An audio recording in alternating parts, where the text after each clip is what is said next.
Hi, this is Stephanie Lotvin of Tellybean Knits, and today I want to show you how to work the alternative rolled edge garter tab cast on. This is a cast on method that I developed specifically to create a tidy transition from the cast on into a rolled edge. I really frequently use a rolled edge whenever I'm working anything that has a garter border. It is my favorite stretchy and tidy edging, and it also mimics an I-cord, which I really like, but does not take very much effort, which I also really like. And so I developed this cast on to pair with the rolled edge for the cleanest transition. It is definitely an optional cast on. You do not need to do this, but it is worth the little bit of extra effort, in my opinion. And so I'm excited to share it with you. I have my needles and my yarn ready. For demonstration purposes, I am using a bulky weight yarn, but you should use whatever weight is recommended in your knitting pattern.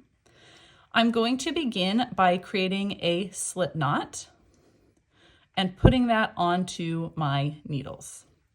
I like to have approximately 6 to 8 inches for the tail after working that slip knot. Now that I've worked the slip knot, I'm going to cast on 2 stitches. You can cast these stitches on using a cast on method of your choice. I like to use the long tail cast on method. I now have 3 stitches on my needles. For row 1 of the garter tab, I'm going to begin by knitting all of the stitches in row 1.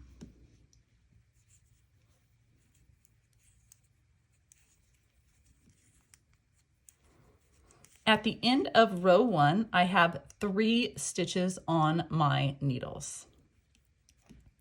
Now I'm going to turn my work for row 2.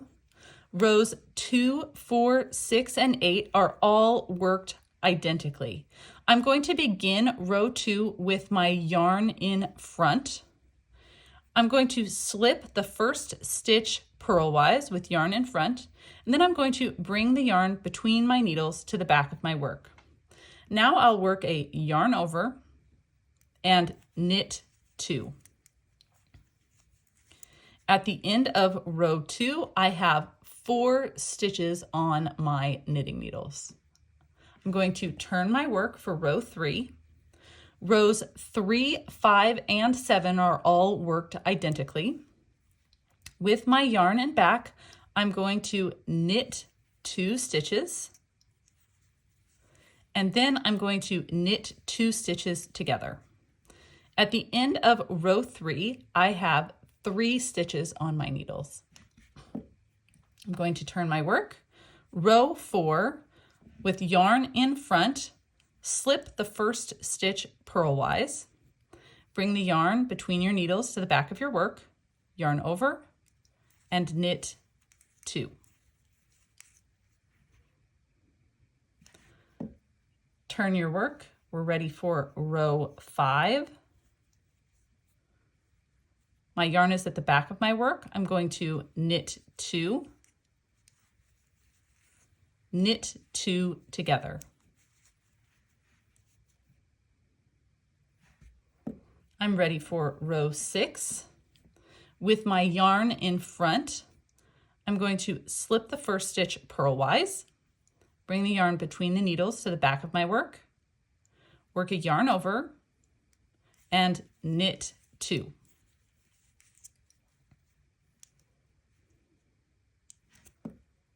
I'm ready for row 7. With my yarn at the back of my work, I'm going to knit 2, knit 2 together.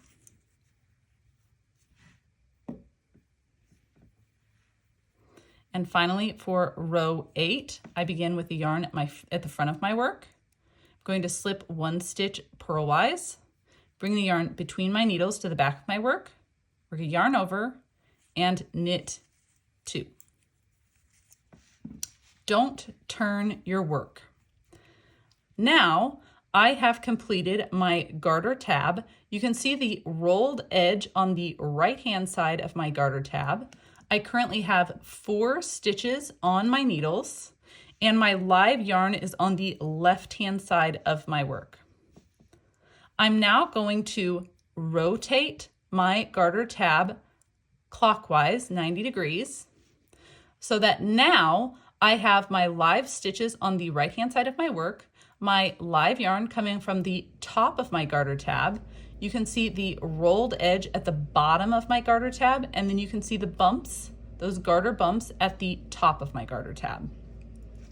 I'm going to use my left-hand needle and count these bumps that are created from the garter ridges. I want to count 3 of those, starting with the one closest to my right-hand needle. So I'm going to count 1, 2, 3.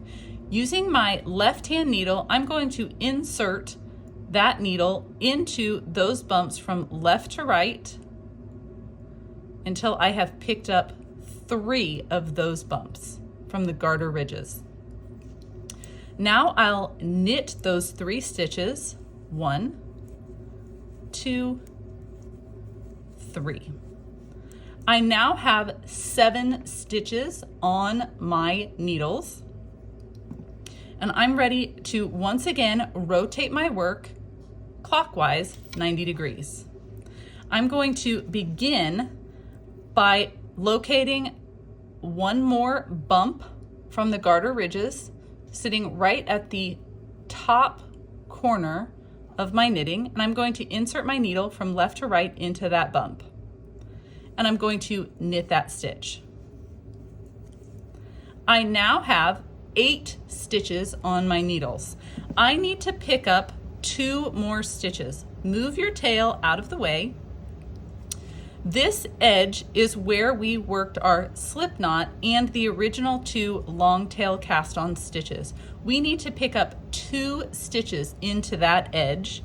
And to do that, I recommend gently pulling on that cast on edge so that you can find one of the openings in those stitches.